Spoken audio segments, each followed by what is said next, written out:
What's up, y'all?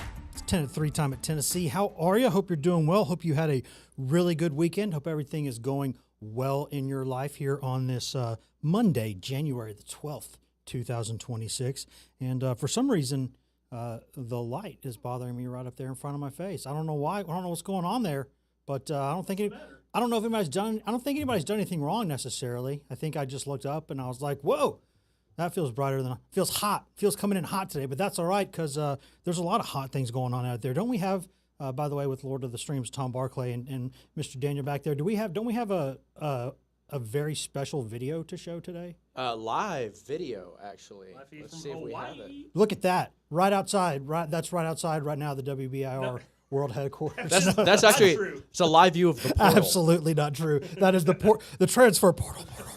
That's going on in Hawaii. Look at that. What are we calling it? Pyroclastic flow. It's just a great name. I think it's just actually an eruption at this point. I mean, look at it. It's actually getting airtime there. It's actually, I mean, and you know what? I hope nobody's too close to that. I think it'll be okay. I'm hoping As that long as this camera stays live, I feel like everything is okay. that's all right. We're good. We got a lot. That is, by the way, and that's not the portal, but that's kind of close. There's your live view there of Knoxville, of part of Knoxville anyway, looking there over the highway, looking over around the downtown area. I'm guessing is that the Sturkey cam we got Yeah, over that's there? downtown on top of the Sturkey. Sturkey. See, that's what we got going on there. And then obviously we have Gatlinburg, which we can show at any time, which is just always gorgeous. Just always gorgeous. Look at that. Beautiful. Just beautiful today. It is a little cold, a little colder than I would like it to be. It's pick a lane time. You know, it's just pick a lane. Are you going to be 70? Are you going to be 22? What are you going to be?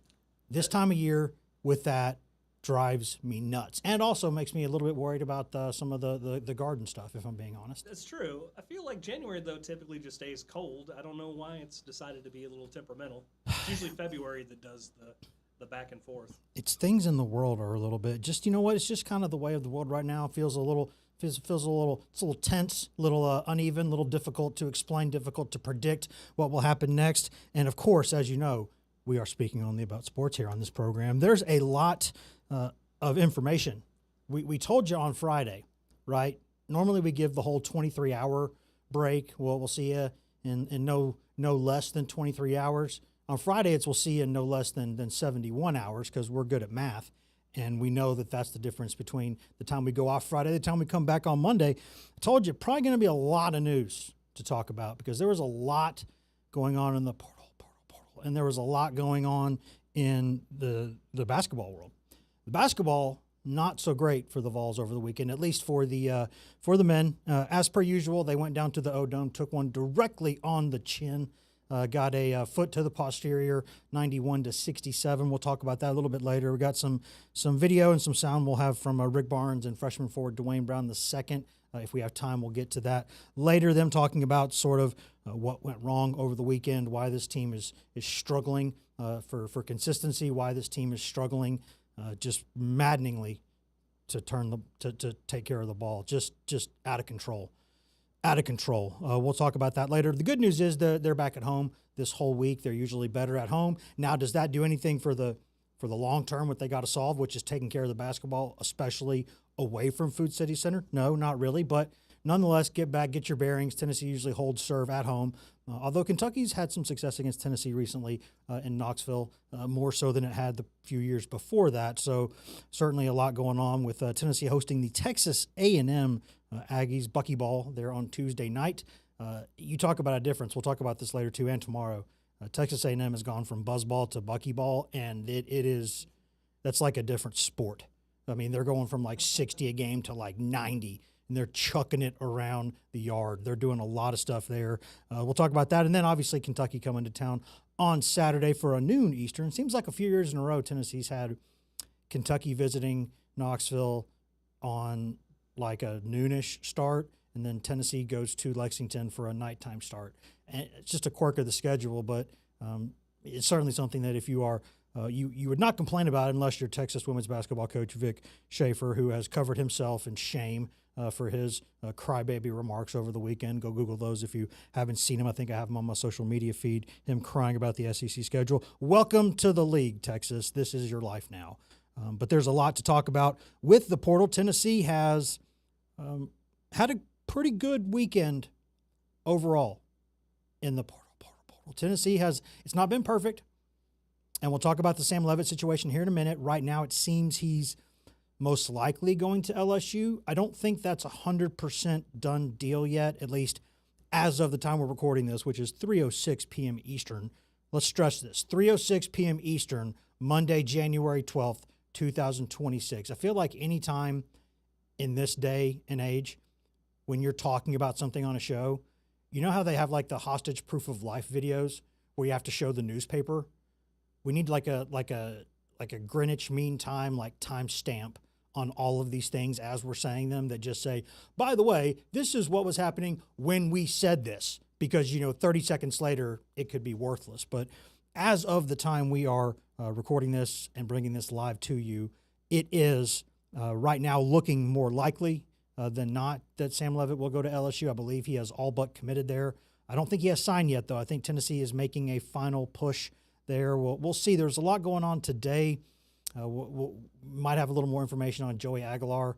He should be getting some news, or at least doing some sort of a call there with his lawyers and the NCAA and the judge over there in the District of Tennessee, Middle Tennessee, where that court date is being held. There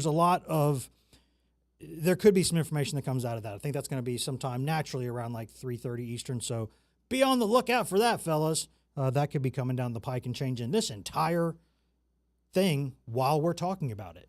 It could change the entire episode, the entire show at the snap of a finger. But as of now, there's been some thoughts from Tennessee's end that it's not looking great for the Aguilar extension, the Aguilar suit, everything that's going on there. But there's nothing final there yet that we are aware of. And if Sam Leavitt, if Tennessee doesn't get the news that it wants on Joey Aguilar, maybe that puts it, like maybe that ups the bid to Sam Leavitt even more, because let's face it, he is, I don't know if you'd call him a 10. I don't know if you'd call him a dime, but let's say this. It's about to be last call, and he's looking pretty good. It's about to be last call, and he's looking pretty good. He is the belle of the ball right now. He is highly sought after by many programs with very deep pockets and a very, very big need for a quarterback. And if you're saying, doesn't Tennessee have 2 5-star freshmen that are going to be on the team next season, and redshirt freshman George McIntyre and true freshman Faison Brandon? Yes, it does. I urge you, however, to go look at this year's playoff teams and go find young quarterbacks. Not a lot of them. A lot of old guys.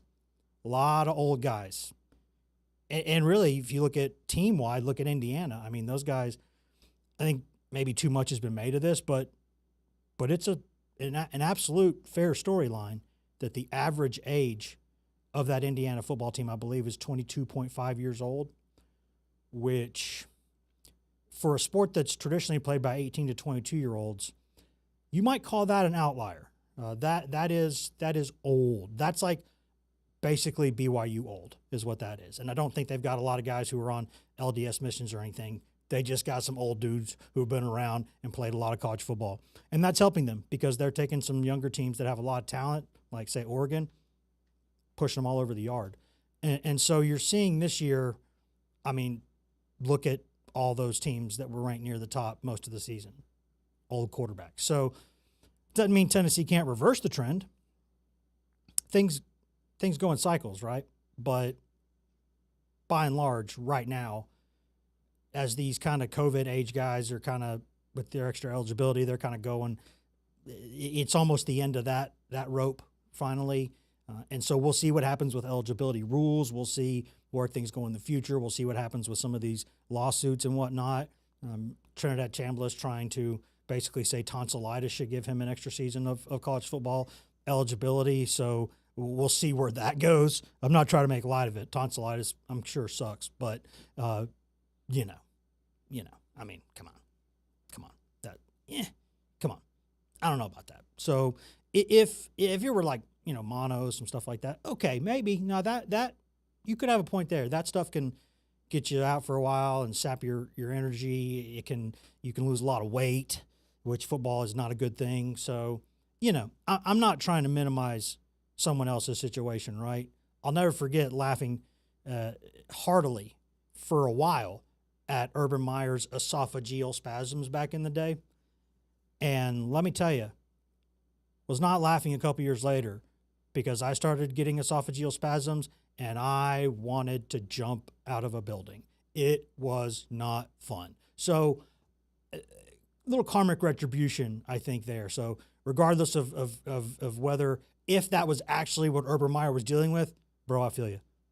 That stuff ain't fun. That stuff ain't fun at all. It feels like you're swallowing like fiberglass every time that you try to swallow. It's not good. So I don't want to make light of that.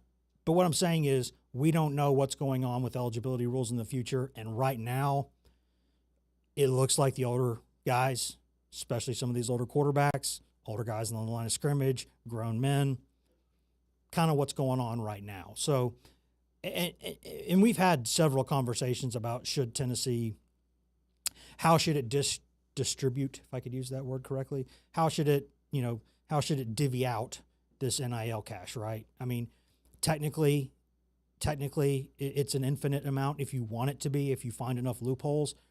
In reality, everybody's got, a cap. It's however much money you can raise. It's however much money your biggest donors are going to want to throw into the pile.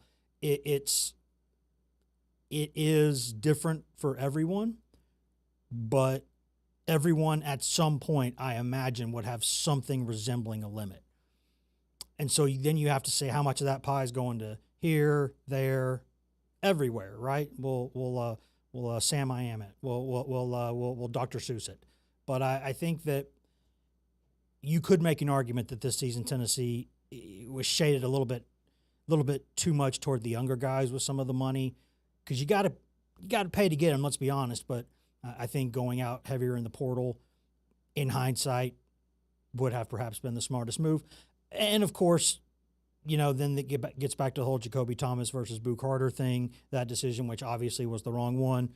I understand why you made that decision at the time, but Jacoby Thomas still finding a way to get some reps there for that Miami team. He might have been nice to have in Tennessee's really bad secondary this season, and not Boo Carter, who missed a lot of the offseason, and then the season started and he didn't play great, and then he really didn't care for a while, and then caused some more problems, and then was gone. Now he's at Colorado. So good luck with that.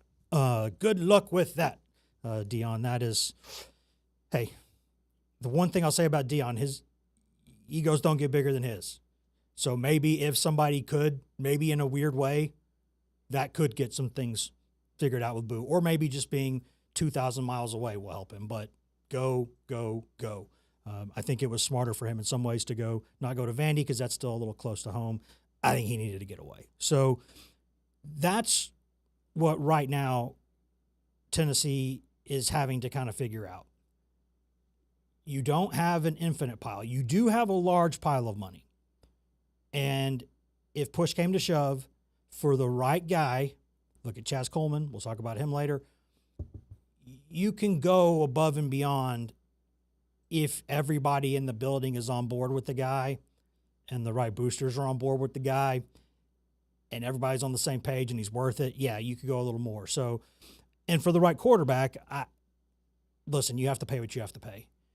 It's to go into this day and age with a competitive roster, but to not have a proven quarterback, I won't call it malpractice. That's a bridge way too far. It's dangerous. It's dangerous to go into a season where it's a big season for you as a coach. There's no question about it. And you have got some talent. You've done well in the portal. Tennessee right now, hey, when you combine the recruiting class and the portal class, you're looking at a top 5-ish class right there. That dog will hunt. But to go into all that and to have the keys going to 2 freshman quarterbacks, that's a lot, man. Like you've seen some freshmen step in here at times and redshirt freshmen and be big-time players. It's not impossible. Tennessee, just last season, I'm going to say last season because this one technically hasn't ended yet. There's one more game to go. But last season, Tennessee took a redshirt freshman and went to the college football playoff. Now, did he play great throughout the year? Not necessarily. Did he have the full keys to the offense? Not necessarily. Did they need big-time play from the defense to help get there? Absolutely. But it got done. So you can do this. It's just, it's dangerous. It's dangerous to go into this time, this cycle of things, this time in your tenure as a coach with the way college football is going right now. I think I don't want to say there's no limit, but there's virtually no limit to the amount that if I were a coach, I would be begging people to raise to get a veteran, proven quarterback, Power 4 guy on the roster. Or at least like a super talented FCS guy. Somebody who's played college football against people his own age, and the higher level, the better. But it's just not – I think there's an argument to be made that how much in this day and age do you even really go after like 5-star high school quarterbacks? Because you know how much money they're going to cost. You know that. You know they're not going to be cheap. And in the way things are going right now, they're not always ready to go help you compete at the highest level, which in this era, more money, more problems. More money, more problems. And so you're going to have people saying, well, you paid all this money for this kid. Why is he not playing? Well, because he'd be making mistakes. Okay, put him out there. Okay, he's making mistakes. But don't worry, it'll be better next year. But what about all that money we gave you this year to be competitive right here, right now? You see the problem here.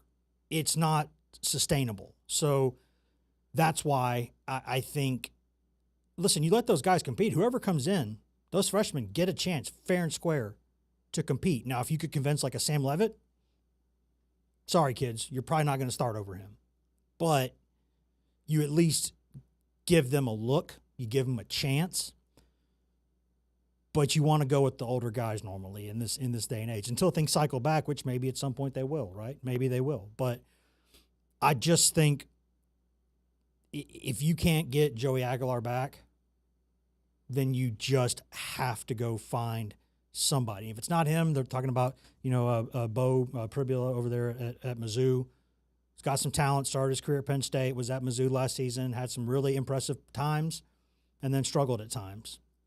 He's out there, but if someone like him's coming in, then I think someone like him is going to have to compete with the freshmen. It's a different level. There are levels to this thing. So if that's what you got to do, that's what you got to do. And I could think of a lot worse guys to have than him, if that's what it comes down to. I could think of a lot worse guys to have than him. But for the year it is for Heupel, for everything going on, you might have to go a little bit outside your comfort zone, spend more money than you want, even if it's not a proven thing, something close to it, because that's where you are right now. So we could get some closure on that before we get done recording today. We'll see if there is or not. If not, we'll talk more about it tomorrow. But in non-quarterback portal news, Tennessee had a lot of good stuff, and we're going to talk about that coming right back here in just a second on 10 at 3. Secret time. Yeah, secret time. Still on YouTube. But I don't know. I think it is objectively funny if Sam Levitt ends up going to LSU, in the sense that, remember the whole thing with Damon Williams, and he's committing while he's like signing or trying to sign with LSU while Lane Kiffin is at a game courtside with Sam Levitt, and Sam Levitt's got his phone out, and you're like, hey, this is awkward. And so then he leaves. Obviously, he doesn't sign with LSU because thought Damon Williams was. Then he leaves town. Then he goes to Knoxville, extends his visit by a day. Then Lane Kiffin makes a beeline to the airport, flies to Knoxville to hang out, basically between Sam Levitt's trip to Tennessee and the one to Miami. And he's sitting there, of course, being Lane, tweeting pictures from McGee Tyson Airport. And you're like, this is just, it's just, does it get better than this? It is just comical. And now maybe Levitt looks like he's going to go to LSU unless things change here. So it's like, how funny are the times we're living in? It is objectively funny. It's funny how dumb all of this is. Really. I mean, listen, if you're going to jump the shark. I mean, just Bob Beaming it. Go way beyond it. Let's make this as funny as it possibly can be. I can't wait for the fun facts bio, like how they do those fun facts on the bottom of rosters. And it's like, John Doe chose State Tech because they offered $50,000 more than anyone else.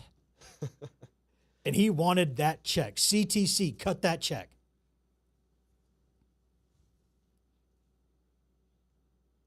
Welcome back to 10 at 3, where if you were watching live there on the feed, you got a little bit of commercials. If later on, you might get a little bit of secret time, Although really all we did during secret time was laugh about how funny it is that the times we're living in with the whole Lane Kiffin, Damon Williams, Sam Levitt, courtside pictures, awkward. He leaves, goes to Knoxville, extends the visit by a day. Lane Kiffin comes by, hangs out, at the Knoxville airport, tweeting pictures as he is wont to do. And while he's taking a couple of Tennessee players and also trying to get Sam Levitt in between his two trips, I'll tell you this, Lane ain't dull. He ain't dull. And the times we're living in, man. What a great time to have your job. Tom has just been scrolling Lane Kiffin's X account this whole time. Yeah, it's pretty fantastic. It's pretty, and I will not confirm or deny reports that occasionally in the past Lane has posted something funny, and then I may or may not have gotten a private message that was just a laugh emoji. So he knows what he's doing. He absolutely knows what he's doing. And it's, hey, you know what? I know I ain't a popular man around here, but darn it if it ain't funny. Darn if it ain't funny. And if, by the way, even if Sam Levitt doesn't go to LSU, even if Tennessee is able to turn that around, what's fascinating to me is that right now, Tennessee has 12 games on the regular season schedule next year. That airport pic. There you go. I recognize that airport. Yep. And he also took pictures of the hangar where like they're putting all the Tennessee memorabilia up there on the wall. Oh, I got that one too. Hold Yeah, on. it's the second or third time in the past couple of years that he's tweeted that picture. It's just no, it's good. There you go. It's just there's nobody else who even comes close in terms of the sheer hilarity on There's this. a comment in there, masterclass in trolling. Yes. And it's true. No, that's what it is. Excels in it. It's Got a PhD in it. It's hey, if we were all the same, life would be boring. If every single one of us were the exact same all the time and agreed all the time and did everything, ate all the same food, had the same personality, believed in the same things, life would be really boring really quickly. But here's what's interesting, guys. Even if Tennessee, if the portal stops right now, if it shut down right now, and just the guys who have signed go where they go, Tennessee has 12 games on the schedule next season, regular season. 5 of them potentially will be played against a former Tennessee player. In 5 games, all SEC games, Tennessee could be playing against former Tennessee players. Because just in the past, week or so, what's been going on? Max Gilbert to Arkansas, Jordan Ross and William Satterwhite both to LSU, Lance Hurd to Kentucky, which you want to talk about how badly does somebody want to stay at left tackle? Bad enough to go to Kentucky and play football. That's how bad he wanted to do that, which he was going to have to move to right tackle at Tennessee, didn't want to do it. And he wanted a lot of money. And you know what? He got it. Now, again, ask Gerald Mincy, grass is not always bluer on the other side. It is not. There might be pictures. I hope there's no situation where late in the season where, Kentucky's like 4-8 or something, and there's pictures like there were of Gerald Mincy sitting there in the hot dog line wearing his senior day jersey during the game. Just, we'll see. But Ricky Gibson goes to Texas A&M, which tells you how much money he's going to get because they pay down there. That's a lot of money. And then let's see, there was one more, I believe, or that's the one so far, and there's a couple others who are still visiting or looking at places like Vandy and some other places. And Tennessee's hosted a running back from Florida, Jacoby Jackson, good player, good solid player. There's some other guys they're looking at. Obviously, the quarterback from Mizzou's been in town. There's others, but right now, it seems like the main prerequisite to come to Tennessee in the portal this season. Did you play at Penn State at some point? That seems to be the theme.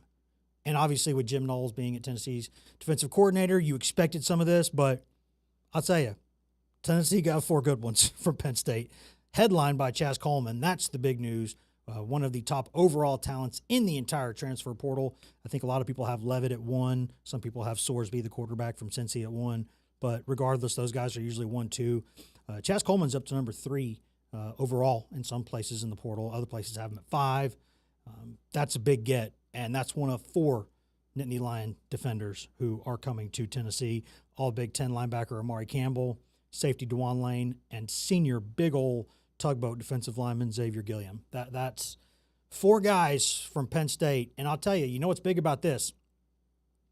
First off, those are all solid to great prospects. They're either solid players already or good players already or just outstanding prospects. I think Chaz Coleman was a reserve last year as a true freshman at Penn State, but he had something like a 22% pressure rate coming off the edge, which is absurd. Made some big plays against Ohio State. Good football player, really dynamic talent. But other than that, that's 4 of Tennessee's 9 commitments as of the time we are discussing this. Again, by the time we're done with all this today, gosh knows what's going to be going on. But there were some others. Gavin Freeman, a slot receiver / return specialist from Oklahoma State. He committed to Tennessee, and he joined Cooper Ranvier, the kicker from Louisville. Ori Williams, the big offensive lineman from LSU. Kayan Lee, the Auburn corner, really good player. And Quay Moss, the safety from Kansas State.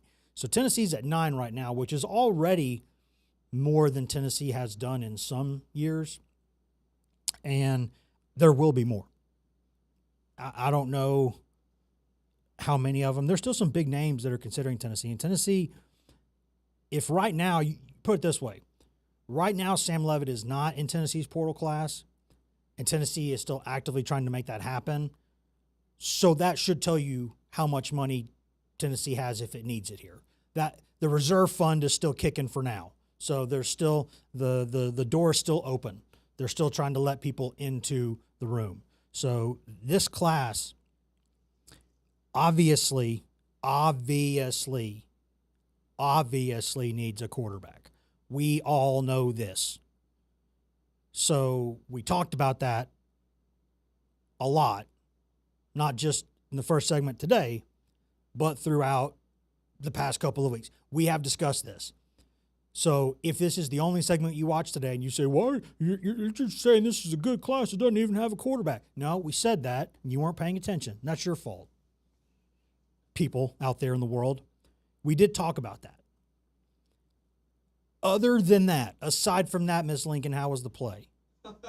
They've got a good class of people right now in the fold, and there are more visiting who will be good players.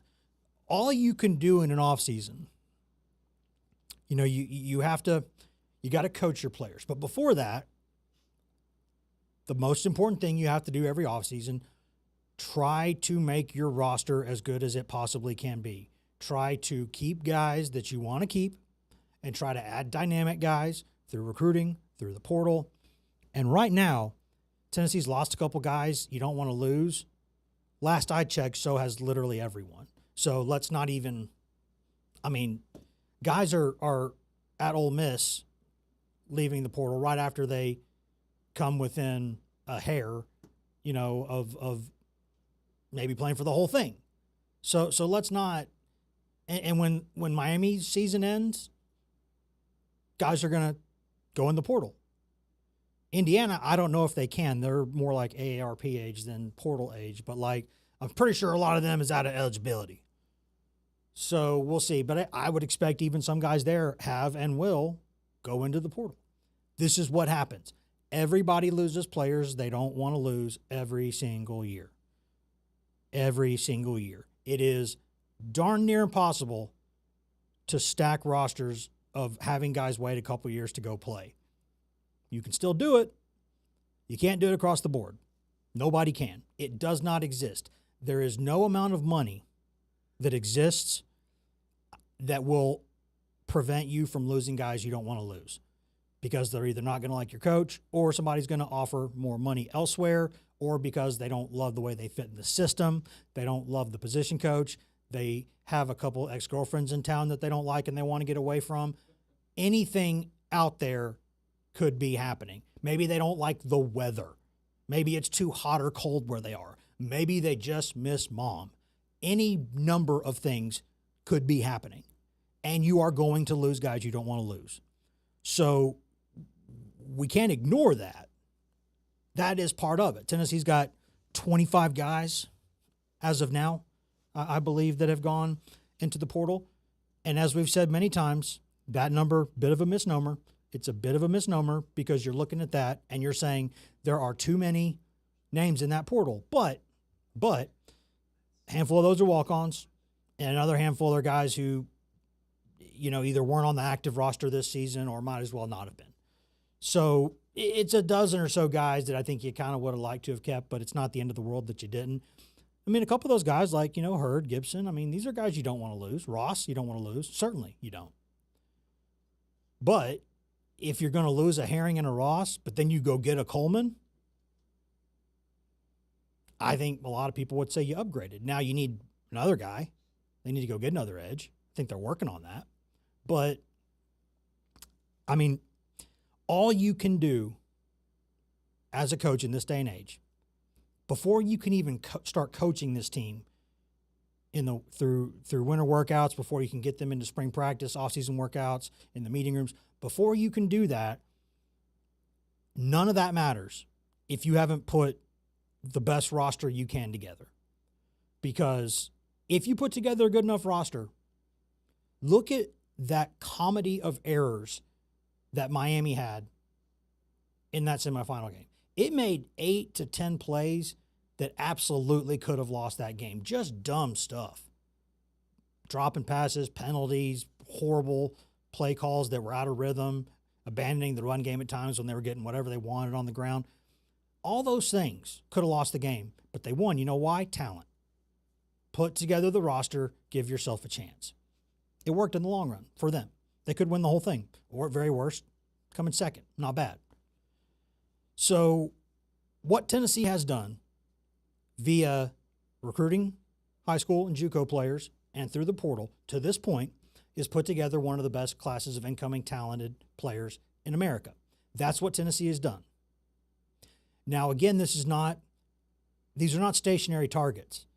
Everybody else doesn't stay there where they are and give Tennessee a barometer for where it needs to be to then gauge how much did it really improve. Because you know what? If you improve by 10% and your rivals improve by 15 to 20% and they were better than you last year, you know what's going to happen? They're going to be even better than you this year. So you can't just put what Tennessee's doing in a vacuum and disregard everything else. You can't do it. It's not how it works. But what Tennessee can control relative to the way you can control anything in this era, because you really can't, to the extent that you kind of can, you just bring in the most talent you can every year. Try to put it together. Try to keep the chemistry as good as it can be. And try to get those guys to understand as much as they need to understand to go out there and play fast, give you a chance. Tennessee is doing that.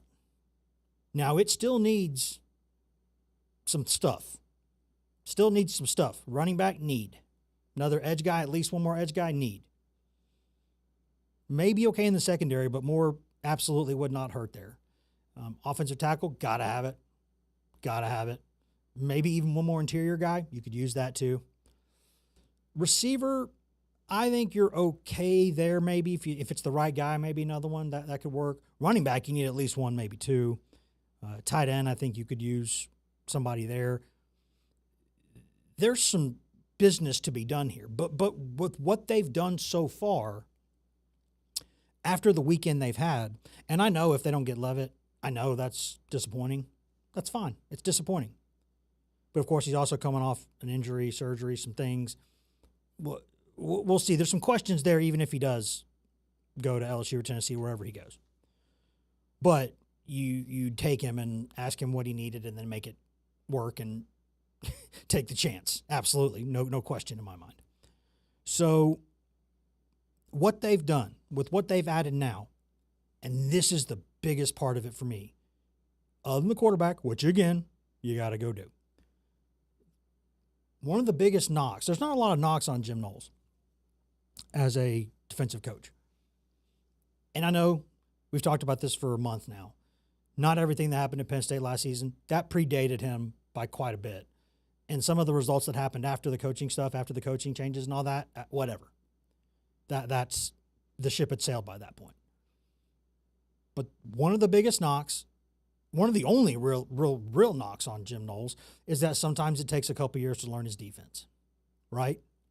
They say it's a complicated defense, and sometimes you just need to go through a season and take some lumps, have some MAs, get lost a couple times, and then you start to understand it, and then you're good to go. Well, you know how to expedite that process? Go get 4 guys who played on your defense last year. And this is crucial, at least 1 guy at all 3 levels of the defense. 2 guys on the line, 1 linebacker, and then a safety on the back end. That's all 3 levels of the defense where you have brought in a guy who has played a fair amount of football, sometimes a lot of football for this man in this system, and they played it at what has, sad to say, maybe the best conference in America right now. So, hey, SEC hadn't played for the thing in 3 years now. Now you can be still the deepest conference in America, but you can't keep not winning the Natty now for a 3rd year and keep just beating your chest and saying you're the best when other people are like, really? Are you looking around? Like, there's a conversation. Let's say at least the co-best league in America, at least. And they played a lot of football there for this man at a high level. So that's a way to expedite things. That sounds like good news to me. That sounds like a plan coming together. That's what that sounds like. Don't you love it when a good plan comes together? And they got to figure out quarterback. But all these other additions, they make sense to me. I look at all these and I go, get it, down the line. I get all these additions. And they're going to make some more, and we'll see what they are. But for the 1,437,643rd time, they do need to add a quarterback, a veteran quarterback. So again, it's an incomplete right now, but the parts of it that are complete look pretty good. I think they do. I think if you're calling this fair, if you're being fair about this, done some good work here. And they had a good weekend. Now, go get a quarterback. Go figure that out. We're going to take another quick break. We're going to come back in just a minute. We're going to talk a little bit of basketball, which I got to tell you, not going to be as pleasant as a lot of this football portal conversation has been. But you know what? The truth is the truth. No matter if it's good, bad, or indifferent, the truth is the truth. And there it is. And we'll talk about it coming back in just a minute right here on 10 at 3.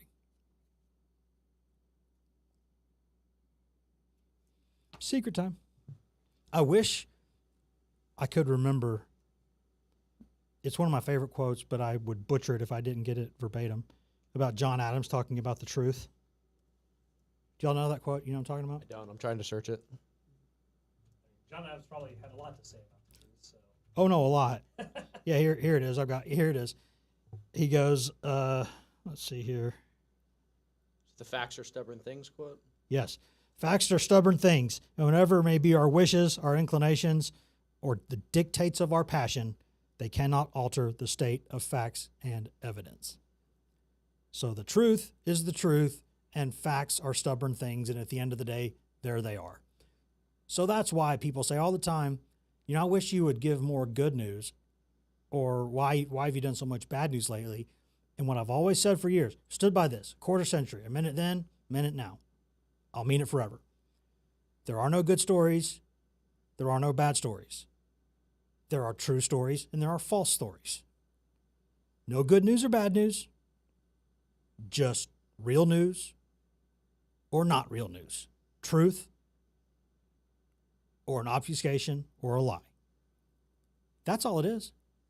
This is all just, and truth can be a subjective thing in some ways to some people. They say it is in terms of, well, my truth, your truth, here's how I saw this, here's how you see this. I don't really go on board with that, but I understand the thought process there. But at the end of the day, the whole conversation's got to start with facts. You got to have something to anchor a conversation. You have to have, okay, here's where we agree on the stakes. It's like setting the rules of a game. This is a 2-pointer. This is 1. This is 3. That's all. That's all. We still on secret time? We back now? I think we should be back now. My timer blinked out, but I think we're back. Welcome on back then. Welcome on back to 10 to 3, where we spent the secret time during the break. Although I keep telling you secret time, so it's maybe not so secret, but I like calling it secret time, so I'm still going to do that. Discussing facts, discussing the truth of a conversation, discussing how people talk about good news and bad news when that's all a bunch of nonsense, because there's truth and there's not the truth. There is facts, and there are opinions, and there are lies. Or lies you tell yourself to make yourself feel better. You know what they still are? They're lies. That's what they are. You can lie to yourself, and it might make you feel better. It might make the people around you feel better. And in some situations, no, honey, that looks great. It's fine. It's fine, right? It's fine. But at the end of the day, you just have to be honest about some things, because if you're going to play a sport, you have to lay the ground rules for the sport or you have chaos. And conversations, it's the same thing as if you don't have anchors to conversations, it's the same as a game without rules. There's no winners and losers. There's just chaos. Everyone loses. It's pure chaos. If you can't start conversations with things that everyone agrees are true and then base everything else around that. And what we can say is this. This Tennessee basketball team commits an objectively horrible, stupid, no good, very bad, unacceptable number of turnovers. We can all or should be able to accept this. When you have the talent that is on this team, and with, let's call it what it is also in this era, the money some of these guys are making, committing 12 turnovers in a 20-minute half of basketball is disgusting. It's disgusting. Committing, again, nearly 20 turnovers in a game, in a 40-minute game, I very rarely say things like this. Very rarely, because I think some people say this too often when it's not necessarily the truth and they're exaggerating things. I mean it in this case. When you commit this many turnovers, I question how much pride you have in what you're doing. I question how much do you, A, want to be good, or B, understand what it takes to be good, or C, both. I don't say these things lightly because I don't. People say them to be, talking heads say them all the time, and it's just nonsense, total nonsense. You can try really hard and still just make mistakes. You can have a bad day.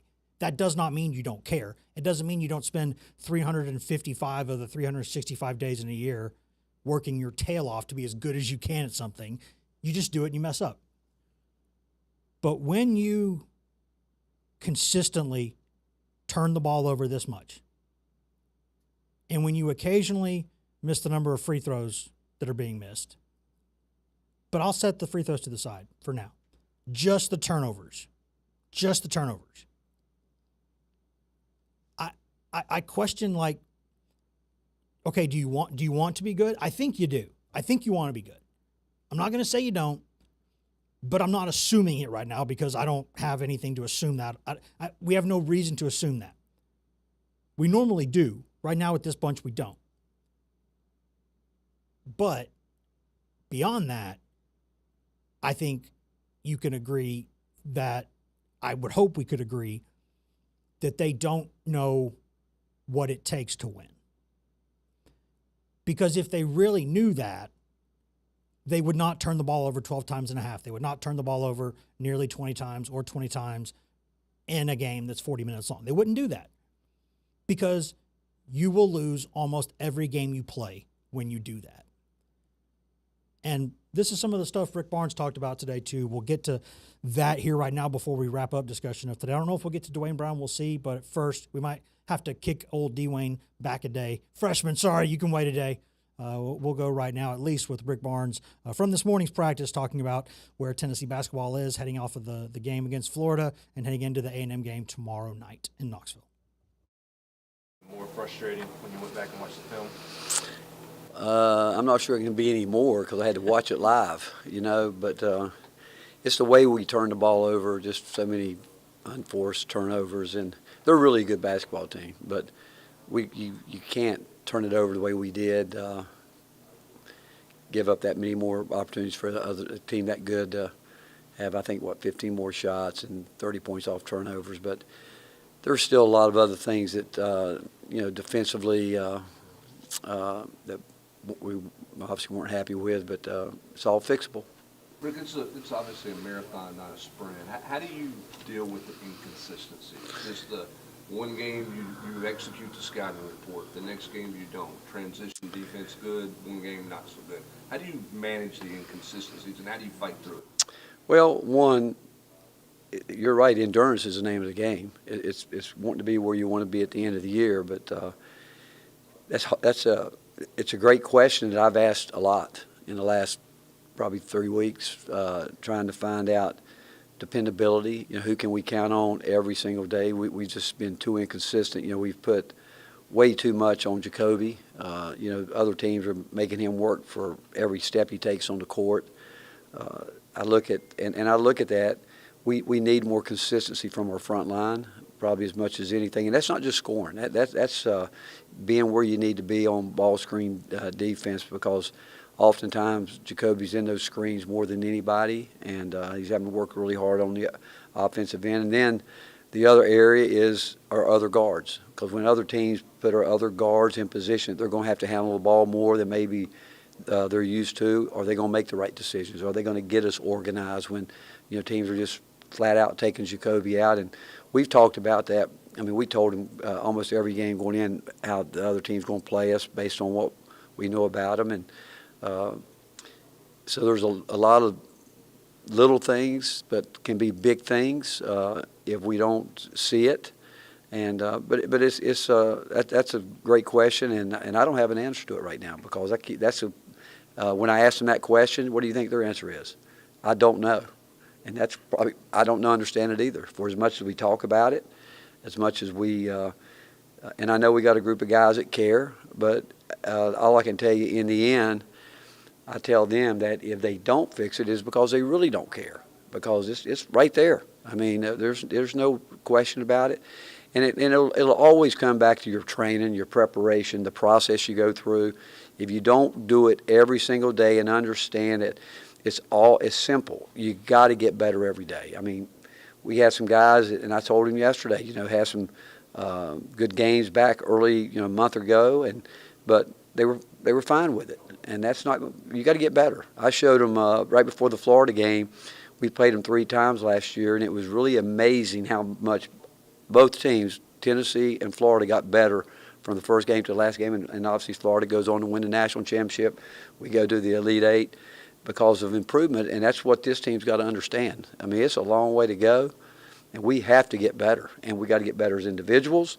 We got to really understand the game, because when you turn the ball over like that, and I told him yesterday, you don't understand the game of basketball. You don't understand athletics. That you know, it's hard enough to beat somebody, let alone, you know, you beat yourself by just not taking care of what I think are simple details. And there's Tennessee basketball coach Rick Barnes speaking this morning here in Knoxville about the state of things. And you know, it's said this many times.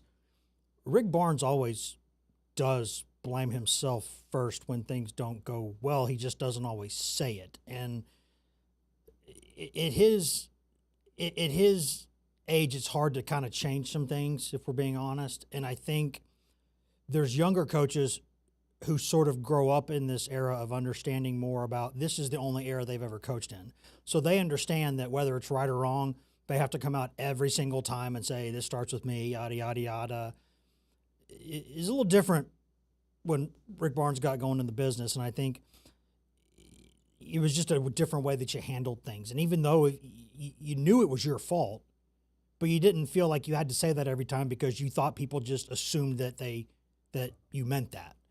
And I think Barnes, over the past couple of years, he's made some strides in that area of trying to kind of change that, because I think his stance has always been, wait, of course it starts with me. I'm the coach. Do I have to say that every single time?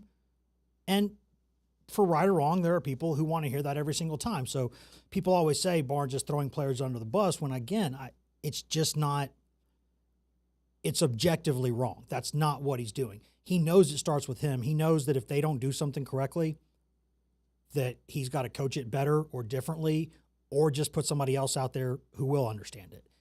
He knows this. But I think what he's saying there is not wrong. What he's saying is, if you're going to turn the ball over this much, I don't know if you really want to be good or understand what it takes to be good, because you keep doing this, and when you keep doing this, we're going to keep losing games. So on the road especially. So do you think this is acceptable? And he says that the players consistently tell him, no, it's not. They consistently go out there and say they understand things, and then games start, and then things kind of spiral sometimes, and they commit more turnovers. So kind of trapped in a circle there, right? Time is a flat circle. But I think he made a good point there in that when you look at Tennessee's game at Florida last season, it was bad. It was one of the worst I've ever seen. Of course, the one on Saturday wasn't a lot better. And we saw by the end of the season, both of those teams got a lot better. Tennessee became an Elite Eight team. Florida became a national champion. So you can improve. You're allowed to do that.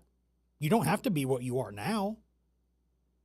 And at times, in Barnes' tenure at this time of the year, you'd be like, yeah, let's start the tournament right now. You'd be in January saying, let's start this sucker right now, because this team has got it. And I think it's been pretty clear from the beginning that this team would not be like that this team would need a little bit more time to gel, because you didn't have guards that have been there for 15 years. It's different. You just have to get a grasp on things and understand things. And even as good as Jacoby Gillespie is, he's had to make some strides defensively. And without Ament consistently stepping up to score the way he needs to score and can score, then people are able to throw everything, including every kitchen sink in town, at Gillespie. And so these things, like Estrella can play better, Okpara can play better. I don't think there's a guy out there who can't play better. And I think they have the talent to play better. That's the good news. That's the good news. Things can get better, and not just because they can't get worse. They can get better. This team, by the way, still ranked 24th nationally.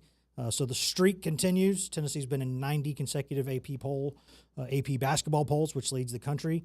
Kind of hanging on there like a Sly Stallone cliffhanger at the moment. Figuring out if they're going to, thought they might tumble out this week, but they held on. They can be better.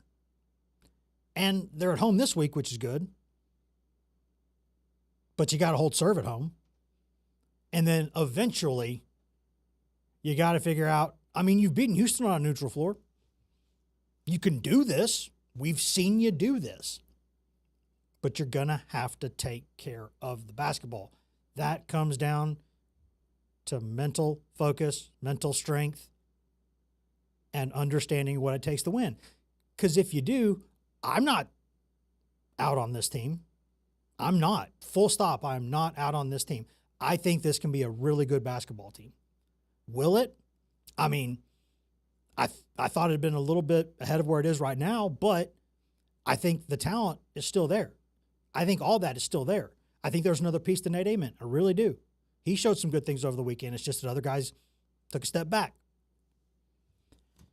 But we got a lot more to talk about this tomorrow, too, because we're just getting started on where things are. This is a big week for Tennessee basketball. Also a big week for Tennessee because the portal closes on Friday, and there is a lot that can happen between now and then. And obviously a quarterback needs to happen. We'll say that for the 1,000,000th time. Yes, they need to get that figured out. Hopefully we'll have a little more news on that in 23 hours. We'll definitely have updates. I don't know how concrete they'll be, but we'll make them as firm as we can while telling you the truth, while not lying to you. Not misleading you. We're not going to do that. We'll be back here telling you the truth as we know it in 23 hours.